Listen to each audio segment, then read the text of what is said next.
கிறிஸ்துவில் பிரியமானவர்களே, இயேசுவை காண்போம் இறையாட்சி வழியாக குருத்து ஞாயிறை பற்றி, ஃபார்ம் சண்டையை பற்றி நாம் தியானித்து பலன் பெற இந்நேரம் நமக்கு உதவி செய்வதாக. இந்த குருத்து ஞாயிறிலே இயேசு தம்முடைய சீடர்களை பார்த்து இப்படி சொன்னார். கழுதை ஒன்று கட்டப்பட்டிருக்கும். இந்த கழுதை கட்டப்பட்ட கழுதை, யாருக்கும் பயன்படாமல் இருந்த கழுதை, வெளியே யாருக்கும் தெரியாமல் இருந்த கழுதை. இந்த கழுதையை அவிழ்க்கும் பொழுது இந்த கழுதையினுடைய உரிமையாளர் இப்படி சொன்னார், ஏன் நீங்கள் கழுதையை அவிழ்க்கிறீர்கள்? அப்பொழுது சீடர்கள் சொன்னார்கள், இது ஆண்டவருக்கு தேவை, இது ஆண்டவருக்கு தேவை. ஆகவே உரிமையாளர் பதில் ஒன்று சொல்லவில்லை. அந்த கழுதையை அவிழ்த்து கொண்டு வந்தார்கள்.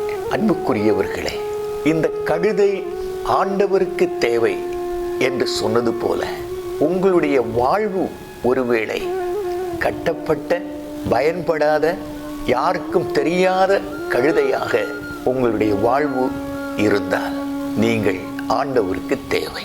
பைபிளிலே நீதி தலைவர்களுடைய புஸ்தகத்தில் 15ஆம் அதிகாரம் 15வது திருவசனத்தில் ஒரு கழுதையை பற்றி சொல்லப்படுகிறது. சிம்சோன் கழுதையின் தாடையால் 1000 பேரை கொன்றான், எதிரிகளை, பெலிஸ்தியர்களை தோற்கடித்தான், 1000 பேரை கழுதையின் தாடை கொண்டு வென்றான் என்று சொல்லப்படுகிறது. இன்னொரு இடத்திலே எண்ணிக்கை ஆகமம் 22ஆம் அதிகாரத்தில் பிலேயாம் என்ற மந்திரவாதி இஸ்ராயேல் மக்களை சபிப்பதற்காக கழுதையின் மேலே ஏறி போகிறார். ஆனால் சபிக்க போகும் பொழுது இந்த கழுதை முன்னாலே அடி எடுத்து வைக்கவில்லை. நன்றாக பார்க்கிறார். இந்த கழுதையை பார்த்து சொல்லுகிறார், எவ்வளவோ உனக்கு உணவு தந்து உனக்கு வேண்டியதையெல்லாம் செய்தேன். கழுதை சொன்னது, இதுவரையிலும் நீ சொல்வது போல நான் கேட்டேன், ஆனால் இப்பொழுது ஒரு அடி கூட என்னால் எடுத்து வைக்க முடியாது. கழுதையினுடைய வாயை ஆண்டவர் திறந்து பேசினார். கழுதை வழியாக மந்திரவாதியிடத்திலே பேசினார். இறுதியிலே இந்த மந்திரவாதி போய் இந்த மக்களை சபிக்க முடியாது, இந்த மக்களை ஆசீர்வதிப்பதுதான் கடவுளுடைய விருப்பம் என்று கழுதை வழியாக பேசிய மந்திரவாதியிடத்திலே மந்திரவாதி இப்படியாக வெளிப்படுத்தினார். அன்புக்குரியவர்களே, நம்முடைய அரசாங்கத்திலே அரசு தலைவர்கள் சில நிகழ்வுகளுக்கு, சிறப்பு நிகழ்வுகளுக்கு போகும்போது சிவப்பு கம்பளியை, போர்வையை விரித்து வரவேற்பார்கள். ஆனால் நமது ஆண்டவராய் இயேசு கழுதையின் மேல் ஏறும் பொழுது சீடர்கள் தங்களுடைய மேல் உடைகளை கழற்றி தரையிலே விரித்தார்கள். இதை பார்த்த மக்களும் தங்களுடைய மேலுடைகளை கழற்றி விரித்தார்கள் என்று சொல்லப்படுகிறது. இந்த நேரத்தில் யுத்தத்திற்கு படை வீரர்கள், அரசர்கள் போகும் பொழுது குதிரையிலே போவார்கள். ஆனால் நம்முடைய ஆண்டவராகிய இயேசு கழுதையின் மேலே போகிறார். இந்த கழுதை அமைதிக்கு அடையாளம். இந்த கழுதை அமைதிக்கு அடையாளம். ஆகவேத்தான் மத்தேயு 21 சொல்லப்படுகிறது, இதோ உன் அரசர் உன்னிடம் வருகிறார், எளிமை உள்ளவர் கழுதையின் மேல் ஏறி வருகிறார். எளிமை உள்ளவர் கழுதையின் மேல் ஏறி வருகிறார். கழுதை அமைதியின் அடையாளம். இயேசு அமைதியின் அரசராக அவர் எருசலேமை நோக்கி பயணம் செய்கிறார். அன்புக்குரியவர்களே, ஒரு கிராமத்தில் ஒரு விவசாயி 2 கழுதைகளை வளர்த்து வந்தார். அதிலே ஒரு கழுதை இளமை, இன்னொரு கழுதை வயோதிப கழுதை. இந்த இளமை கழுதையை கட்டி போட்டு நல்ல முறையில் கவனிப்பார். இந்த வயோதிப கழுதையை கட்டி போட மாட்டார், இரவெல்லாம் அவிழ்த்து விடுவார். ஒரு நாள் அவருடைய வீட்டின் அருகிலே ஒரு கிணறு இருந்தது. அந்த கிணறு பால் கிணறு. அந்த கிணறை மூடுவதற்காக வேலையாட்களை கூப்பிட்டு இருந்தார். வேலையாட்கள் காலையிலே இந்த கிணற்றை வந்து பார்த்து எவ்வளவு ஆழம் இருக்கிறது என்று பார்க்கும் பொழுது இந்த கிணற்றுக்குள்ளே இந்த வயோதிப கழுதை விழுந்து கிடக்கிறது. இந்த கிணற்றினுடைய கழுதையினுடைய உரிமையாளரிடத்தில் போய் சொல்லுகிறார்கள், உங்களுடைய கிணற்றிலே, பாழடைந்த கிணற்றிலே, மூட வேண்டிய கிணற்றிலே ஒரு கழுதை விழுந்து கிடக்கிறது. அவர் சொல்லுகிறார், பரவாயில்லை, அந்த கழுதையோடு சேர்த்து நீங்கள் கிணற்றை மூடுங்கள் என்று. அவர்கள் வேலையாட்கள் இந்த கிணற்றில் விழுந்த கழுதையின் மேலே மண்ணை வாரி போட்டார்கள்.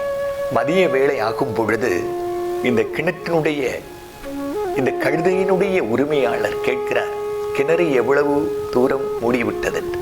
அவர்கள் சொன்னார்கள், கிணறு பாதி அளவுக்கு மூடிவிட்டது, ஆனால் அதன் மேலே கழுதை வந்து நிற்கிறது. அவர் சொன்னார், மாலை வேளையிலே கிணறு மூடி இருக்க வேண்டும், கழுதையும் மூடி இருக்க வேண்டும். மாலை வரையிலும் அவர்கள் இந்த கிணற்றிலே மண் வாரி போட்டார்கள். கிணறு நிரம்பியது, கழுதையும் மேலே வந்தது. ஒவ்வொரு முறையும் மண்ணை வாரி போடும் பொழுது இந்த கழுதையின் மேலே விழும்போது அது உதறி விட்டு மேலே வந்து கொண்டே இருந்தார். அன்புக்குரியவர்களே, நமது ஆண்டவராய் இயேசு கழுதையின் மேலே போனார். ஆனால் ஒரு சில நாட்கள் கடந்து பார்க்கும் பொழுது இயேசுவை சிலுவையில் அறைந்து கல்லறையில் அடக்கம் பண்ணினார்கள். ஆனால் 3வது நாள் இயேசு உயிரோடு எழும்பினார். Praise the Lord. உங்களுடைய வாழ்விலும் இந்த உலகமாகிய கிணற்றுக்குள்ளே நீங்கள் வாழ்ந்து கொண்டிருக்கிறீர்கள். இந்த உலகம் நீ எழும்பாதபடி மண்ணு வாரி போடலாம், இந்த கழுதையின் மேல் போட்டது போல போடலாம். ஆனால் எபிரேயர் 12 சொல்கிறது போல எண்ணிக்கை இல்லாத சாட்சிகள் நம்மை சூழ்ந்து நிற்க, நம்மை பயப்படுத்துகிற பாவத்தை சுமையையும் உதறிவிட்டு நமக்கு குறிக்கப்பட்டுள்ள பந்தயத்திலே நம்பிக்கையை தொடங்குகிறவரும் அதை வழிநடத்துகிறவரும் அதை நிறைவு பெற செய்பவருமான இயேசுவிலே கண்களை பதிய வைத்து ஓடுவோம். Praise the Lord. அன்புக்குரியவர்களே, இயேசுவின் பயணம் எருசலேமை நோக்கிய பயணம். தம் பணிக்கு இரத்த சான்று அளிக்கும் நேரம்.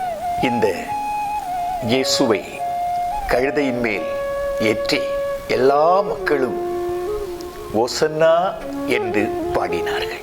ஓசன்னா என்றால் வெற்றி, வெற்றியின் கடவுள். ஆண்டவரே எங்களை மீட்க வாரும். திருப்பாடல் 118:25. ஆண்டவரே மீட்டருளும், ஆண்டவரே வெற்றியை தாரும், ஆண்டவரே மீட்டருளும், ஆண்டவரே வெற்றி தாரும். அன்புக்குரியவர்களே, ஓசன்னா என்று பாடினார்கள். பாடும் பொழுது கையிலே குருத்தோலைகளை ஏந்திய வண்ணம் பாடினார்கள். இந்த குருத்தோலையை குறித்து 1 மக்கபே 13ஆம் அதிகாரம் 51 முதல் உள்ள வசனங்களை படிக்கிறேன், கேளுங்கள். இஸ்ரவேலின் பெரும் பகைவன் அழிக்கப்பட்டதால் 171ஆம் ஆண்டு 2ஆம் மாதம் 23ஆம் நாள் புகழ் பாக்களையும் நன்றி பாக்களையும் பாடிக்கொண்டும் குருத்தோலைகளை பிடித்து கொண்டு யாழ், கைத்தாளம், சுரமண்டலம் ஆகிய இசைக்கருவிகளை மீட்டிக்கொண்டு கோட்டைக்குள் யூதர்கள் நுழைந்தார்கள். அந்த நாளை ஆண்டுதோறும் அவர்கள் மகிழ்ச்சியாய் கொண்டாட வேண்டும் என்று சீமோன் கட்டளையிட்டார். கோட்டைக்கு அருகில் இருந்த கோவில் மலையை மேலும் வலுப்படுத்தி அதில் அவரும் அவருடன் இருந்தவர்களும் வாழ்ந்தார்கள்.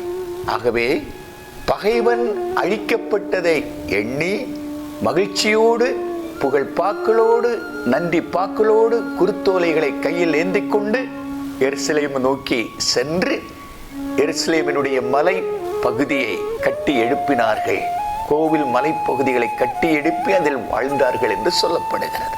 இந்த குருத்தோலையை பற்றி திருவெளிப்பாடாகவும் 7ஆம் அதிகாரத்தில் புதிய இஸ்ரவேல் 9வது வசனம், இதன் பின் யாராலும் எண்ணிக்கையிட முடியாத பெருந்திரளான மக்களை கண்டேன். அவர்கள் எல்லா நாட்டையும், குலத்தையும், மக்களினத்தையும், மொழியையும் சார்ந்தவர்கள். அரியணைக்கும் ஆட்டுக்குட்டிக்கும் முன்பாக நின்று கொண்டிருந்தார்கள். வெண்மையான தொங்கலாடை அணிந்தவர்களாய் கையில் குருத்தோலைகளை பிடித்திருந்தார்கள். அவர்கள் அரியணையில் வீற்றிருக்கும் எங்கள் கடவுளிடம் இருந்தும் ஆட்டுக்குட்டியிடம் இருந்தே மீட்பு வருகிறது என்று உரத்த குரலில் பாடினார்கள். அப்பொழுது வானதூதர்கள் அனைவரும் அரியணையையும் மூப்பர்களையும் 4 உயிர்களையும் சூழ்ந்து நின்று கொண்டிருந்தார்கள். பின் அரியணையின் முன் முகங்குப்புற விழுந்து கடவுளை வணங்கினார்கள். ஆமேன். புகழ்ச்சியும் பெருமையும் ஞானமும் நன்றியும் மாண்பும் வல்லமையும் வலிமையும் எங்கள் கடவுளுக்கே என்றென்றும் உரியன, ஆமேன் என்று பாடினார்கள். 13வது வசனம். மூப்பர்களில் ஒருவர், வெண்மையான தொங்கலாடை அணிந்துள்ள இவர்கள் யார்? எங்கிருந்து வந்தவர்கள் தெரியுமா என்று என்னை வினவினார். நான் அவரிடம், என் தலைவரே, அது உமக்குத்தான் தெரியும் என்றேன். அதற்கு அவர் என்னிடம் கூறியது, இவர்கள் கொடிய வேதனையிலிருந்து மீண்டவர்கள். தங்களின் தொங்கலாடைகளை ஆட்டுக்குட்டியின் இரத்தத்தில் துவைத்து வெண்மையாக்கி கொண்டவர்கள். இதனால் தான் கடவுளது அரியணை முன் நின்று கொண்டு அவரது கோவிலில் அல்லும் பகலும் அவரை வழிபட்டு வருகிறார்கள். அரியணையில் வீற்றிருப்பவர் அவர்களிடையே குடிகொண்டு அவர்களை பாதுகாப்பார். அவர்களுக்கு பசியோ தாகமோ இரா, கதிரவனோ எவ்வகை வெப்பமோ அவர்களை தாக்கா. ஏனெனில் அரியணை நடுவில் இருக்கும் ஆட்டுக்குட்டி அவர்களை மேய்க்கும். வாழ்வழிக்கு நீரூற்றுகளுக்கு வழிநடத்தி செல்லும். கடவுள் அவர்களின் கண்ணீர் அனைத்தையும் துடைத்து விடுவார். அன்புக்குரியவர்களே, ஆப்பிரிக்கா காடுகளில் தன் வாழ்வில் ஒரே ஒரு முறை பாடும் பறவை இனம் வாழ்வதாக கூறுகின்றார்கள். அந்த பறவைகள் தங்கள் வாழ்வில் போதுமான அளவு வாழ்ந்துவிட்டோம் என்று உணரும் தருவாயில் மரங்களில் உள்ள முள் மீது தம்மை குத்திக் கொள்ளும். இரத்தம் வெளியேறும் போது அந்த வேதனை தாங்க முடியாமல் அவை சத்தமிடும், அவை கதறும். அந்த அழுகையின் ஓசையே மனிதர்களுக்கு இனிமையான சங்கீதமாக தென்படுமாம். ஓசன்னா பாடிய பெருங்கூட்டம் சற்று நாட்களில் வாழ்க வாழ்க என்று சொன்னவர்கள் ஒழிக ஒழிக சிலுவையில் அறையும் என்று கத்தினார்கள். நமக்கு தெரியும், குருத்தோலை ஞாயிறு குருவானவர் குருத்துகளை மந்திரித்து கையில் கொடுத்தவுடனே சற்று நேரத்தில், நீங்கள் யோசித்து பாருங்கள், கையிலே குருத்தோலை பிடித்து கொண்டு ஓசன்னா பாடிவிட்டு திருப்பலி வழிபாடுகள் நேரத்திலும் வழிபாடு முடிந்தவுடனே இந்த குருத்தோலை எதாக மாறிவிடும் என்றால் சிலுவையாக மாறிவிடும். கரங்களில் இருக்கிற குருத்தோலையை சிலுவையாக வடிவம் அமைப்பார்கள். இதுதான் அன்றும் குருத்தோலைகளை கையில் ஏந்தி ஓசன்னா பாடியவர்கள், வாழ்க வாழ்க என்று பாடியவர்கள் 4 நாட்களில் அது சிலுவையாக மாறிவிட்டது. சிலுவையாக மாற்றினார்கள். கையிலே குருத்தோலை அன்று, இன்று அநேகருடைய கரங்களிலே ஆயுதங்கள்.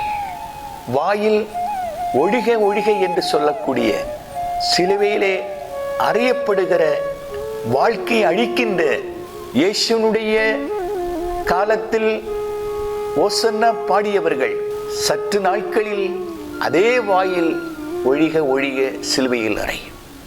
வாயினால் எவ்வளவோ வேதனைக்குரிய வார்த்தைகள் நாம் சிந்திப்போம்.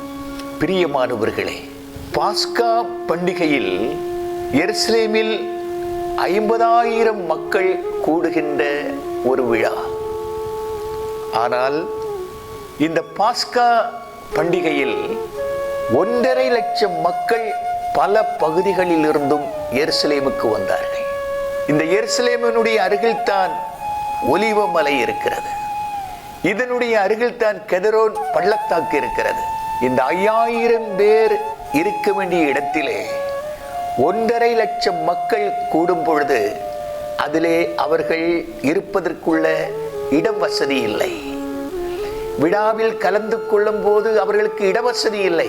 ஆகவே இந்த கெதரோன் பள்ளத்தாக்குகளிலே மக்கள் கூடி இருந்தார்கள் என்று சொல்லப்படுகிறது. அன்புக்குரியவர்களே, பாஸ்காவில் பலி செலுத்த 25,000 ஆடுகளை கொண்டு பலி செலுத்துவார்கள். ஆனால் தலைமை குரு இந்த 25,000 ஆடுகளில் 4 நாட்களுக்கு முன்பு ஒன்றை தேர்ந்தெடுத்து பலி செலுத்துவார். இந்த தேர்ந்தெடுத்த ஆடு எதை குறிக்கிறது என்றால் நமது ஆண்டவராகிய இயேசுவை குறிப்பிடுகிறது. அன்புக்குரியவர்களே, இந்த குருத்து ஞாயிறிலே, இந்த ஓசன்னா நாளிலே நாம் இதையெல்லாம் சிந்திக்கும் பொழுது அத்தோடு இயேசுவினுடைய பாடுகளையும் மையப்படுத்தி சிந்திக்க வேண்டும். ஏசாயா ஆகமத்திலே சொல்லப்படுகிறது, நமது ஆண்டவராகிய இயேசு துன்புறும் மெசியா. பிலிப்பியர் 2ஆம் அதிகாரத்தில் நாம் வாசிக்கும் பொழுது அவர் தம்மையே வெறுமையாக்கி அடிமையின் தன்மை பூண்டு சிலுவை சாவை ஏற்கும் அளவுக்கு கீழ்ப்படிந்து தம்மை தாழ்த்தினார் என்று சொல்லப்படுகிறது. வெறுமையாக்கி அடிமை வடிவில் மனித உருவுக்கு ஒப்பானார். வெறுமையாக்கி அடிமை வடிவில் மனித உருவுக்கு ஒப்பானார். சிலுவை சாவை ஏற்கும் அளவுக்கு கீழ்ப்படிந்து தம்மை தாழ்த்தினார். சிலுவை சாவை ஏற்கும் அளவுக்கு கீழ்ப்படிந்து தம்மை தாழ்த்தினார். அன்புக்குரியவர்களே, பாடுகளில் 2 நிலைகளை நான் இந்த இடத்திலே சுட்டி காண்பிக்கிறேன்.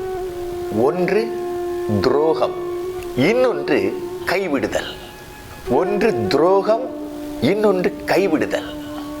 இந்த துரோகம் என்று சொல்லும் பொழுது 12 திருத்தூதர்களில் ஒரு திருத்தூதர் பாடுகளில் துரோகம் செய்தார். அவர்தான் யூதாஸ். மாசற்ற இரத்தத்தை காட்டிக் கொடுத்தது மட்டுமல்ல, 30 வெள்ளிக்காசுக்கு இயேசுவை விட்டார். துரோகம். பேதுரு இயேசுவை மறுதலித்தது, சபித்தது, ஆணையிட்டது ஒரு துரோகம் என்று தான் சொல்ல வேண்டும். பட் அவர் மனம் கசிந்து அழுதார், மனமாற்றம் பெற்றார். திரு அவையினுடைய தலைவராக ஆண்டவர் அவரை ஏற்படுத்தினார். இன்றைக்கு காசுக்காக, பணத்திற்காக, பொருளுக்காக, பதவிக்காக, பட்டத்திற்காக எத்தனையோ பேர்கள் துரோகம் செய்கிறார்கள். மனிதர்களாகிய நாம் மற்றவர்களுக்கு துரோகம் செய்யலாம், மற்றவர்கள் நமக்கு துரோகம் செய்யலாம். அதிகாரிகள், குடும்பத்தில் இருக்கிற கணவன், மனைவி, பிள்ளைகள், நண்பர்கள், நம்மோடு நெருங்கி பழகிற நண்பர்கள் கூட நமக்கு துரோகம் செய்யலாம். பாடுகளில் துரோகம் உண்டு. ஒருவேளை நீங்கள் மற்றவர்களுக்கு துரோகம் செய்யக்கூடியவர்களாக இருந்தால் பேதுருவை போல மனம் கசிந்து, மனமுணர்ந்து அதில் மாற்றம் பெறுவோம். மற்றவர்கள் நமக்கு துரோகம் செய்தால் இயேசுவை போல அந்த துரோகத்தை ஏற்றுக்கொண்டு வெறுக்காமல், பகைக்காமல், பழி வாங்காமல் அவர்களை மன்னித்து அவர்கள் மனம் திரும்பி துரோகம் செய்யாமல் வாழ வேண்டும் என்ற அந்த கிறிஸ்து இயேசுவினிடத்தில் இருந்த மனநிலை நம்மிலும் இருப்பதாக. இந்த பாடுகளில் 2வது நிலை கைவிடுதல். இயேசுவை சிலுவையில் அறைய மக்கள் கூச்சலிட்ட பொழுது பிலாத்தினுடைய மனைவி ஒரு கடிதம் அனுப்புகிறாள் பிலாத்துவுக்கு. அந்த நீதிமானுடைய விஷயத்திலே நீங்கள் தலையிடாதீர்கள். பிலாத்து என்ன செய்தார்? பாடுகளில் கைவிட்டார். இந்த இரத்தத்தில் மட்டும் எனக்கு பங்கில்லை என்று சொல்லி கையை கழுவினார். பாடுகளில் கைவிட்டார். பாடுகளில் கைவிட்டார். இயேசுவோடு இயேசு 12 திருத்தூதர்களை தேர்ந்தெடுத்தார். இந்த 12 திருத்தூதர்கள் இறுதியிலே 70 ஆகி 5000 ஆகி 1.5 லட்சம் பேருக்கு மேலாக அந்த கூட்டம் மாறியது. இயேசு எத்தனையோ அற்புதங்களை செய்தார். அற்புதங்களை பெற்றவர்கள் பாடுகள் நேரத்திலே இல்லை. இயேசு ஒலிவமலையில் இருந்து எருசலேமுக்கு செல்கிறார். மீண்டும் ஒலிவமலையில் வருகிறார். அங்கே வரும்பொழுது இந்த 1.5 லட்சம் பேரிலே வெறும் 3 பேரை தேர்ந்தெடுத்து தம்முடைய அருகில் வைத்துக் கொள்கிறார்.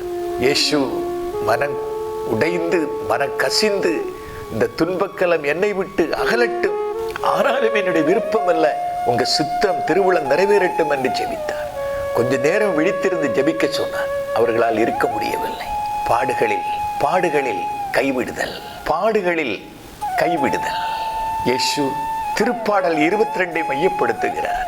என் இறைவா, என் இறைவா, ஏன் என்னை கைவிட்டீர்? ஆனால் அப்படி பாடுகளில் ஏன் என்னை கைவிட்டீர் என்று சொன்ன இயேசு யாரிடத்திலே கைவிட்டார் என்று சொன்னார்? அவரிடத்திலேயே தன் உயிரை ஒப்படைத்தார். பிதாவினுடைய கரத்திலே கொடுத்த அந்த உயிர் மீண்டும் உயிர் பெற்றது. உங்களுடைய வாழ்விலே, உங்களுடைய துன்பத்திலே, உங்களுடைய நெருக்கடியிலே, உங்களுடைய இல்லாமையிலே பைபிளை படித்து பாருங்கள். யோபுனுடைய அழிவிலே, நஷ்டத்திலே, கஷ்டத்திலே, இழப்புகளிலே எல்லா நண்பர்களும் போய்விட்டார்கள். லூக்கு 15 இளைய மகனுடைய எல்லாம் இருந்த பொழுது எல்லாரும் இருந்தார்கள். கிடைச்ச எல்லாம் பிடுங்கி கொண்டு போய்விட்டார்கள். பன்றிகள் சாப்பிடுகிற உணவு கூட கிடைக்கவில்லை.